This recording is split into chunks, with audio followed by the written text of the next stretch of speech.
ये बात आज से 3 साल पहले की है। वेदांत को एक ऐसा प्रोजेक्ट मिला था जो उसका पूरा करियर बना सकता था। इस वजह से वो कई हफ्तों से ऑफिस में देर रात तक काम करता आ रहा था। अगर वेदांत ऑफिस से टाइम से निकलता तो वो घर वापस जाने के लिए मेट्रो पकड़ लेता, वरना उसे कैब लेनी पड़ती थी। उस दिन वेदांत की बदकिस्मती थी कि उस सर्द नवंबर रात को वो टाइम से निकला और नोएडा की तरफ जाती हुई आखिरी मेट्रो में चढ़ गया। जब वो स्टेशन पहुंचा तो ट्रेन के दरवाजे बंद हो रहे थे। मेट्रो की अनाउंसमेंट स्टेशन के स्पीकर्स पर बजी और वो ट्रेन की तरफ तेजी से दौड़ा। इतनी ज्यादा ठंड थी कि उसकी सांस भाप के रूप में उसके मुंह से निकल रही थी। हांफते हुए वो सबसे पास वाले डब्बे में आ गया।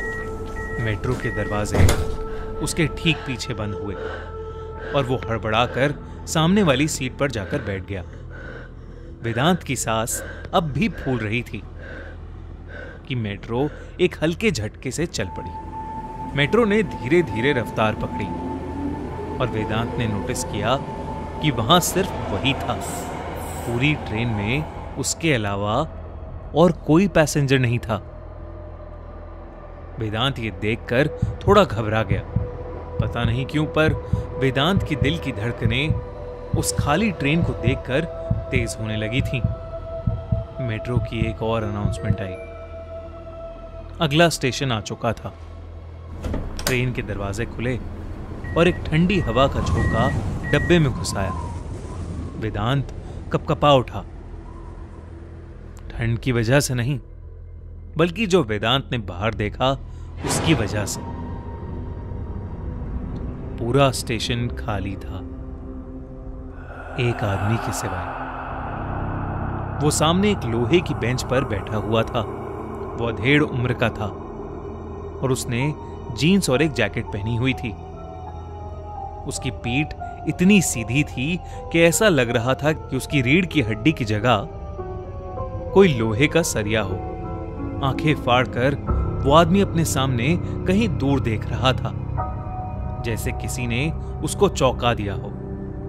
उसकी बड़ी बड़ी आंखें ही बहुत थीं वेदांत को डराने के लिए, पर जो देखकर वेदांत की रूह कांप उठी वो थी उसकी मुस्कुराहट।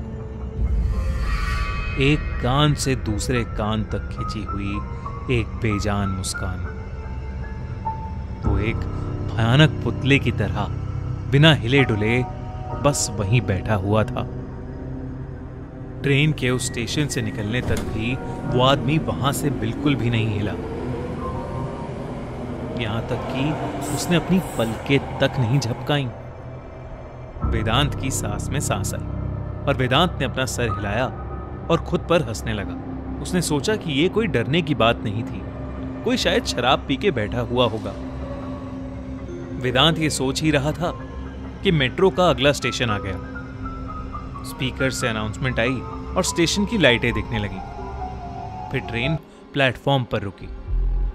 दरवाजे खुले और इस बार तो वेदांत के होश उड़ गए। वो बूढ़ा आदमी वेदांत के ठीक सामने फिर से उसी बेंच पर बैठा हुआ था। वही मुस्कान, वही बड़ी बड़ी आंखें लिए। ऐसा कैसे हो सकता था?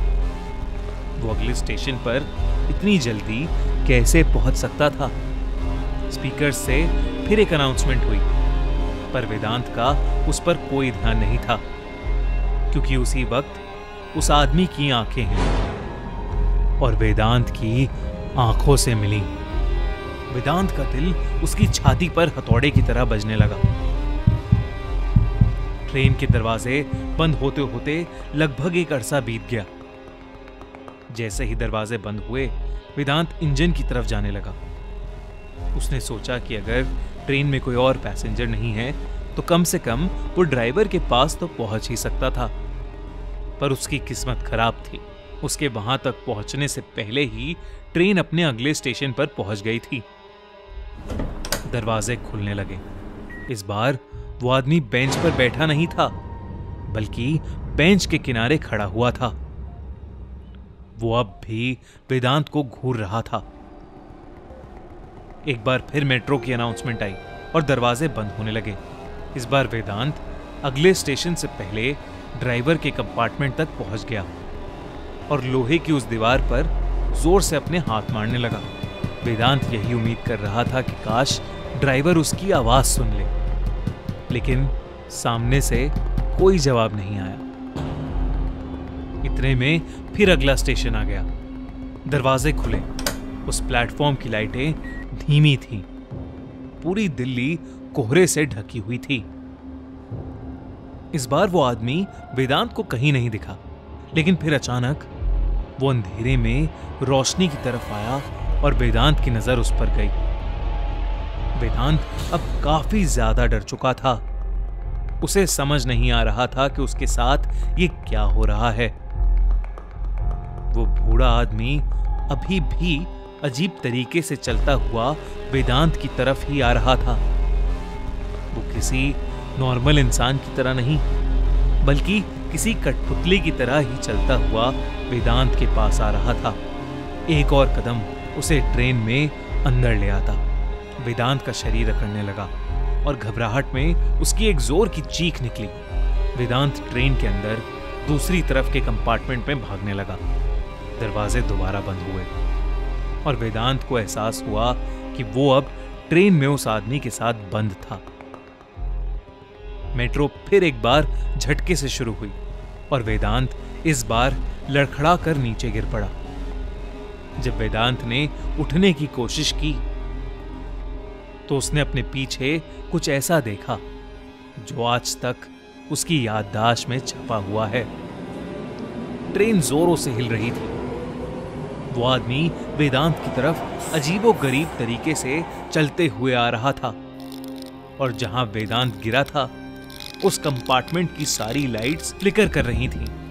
वेदांत को ऐसा लगने लगा कि उसके साथ कुछ बहुत बुरा होने वाला है।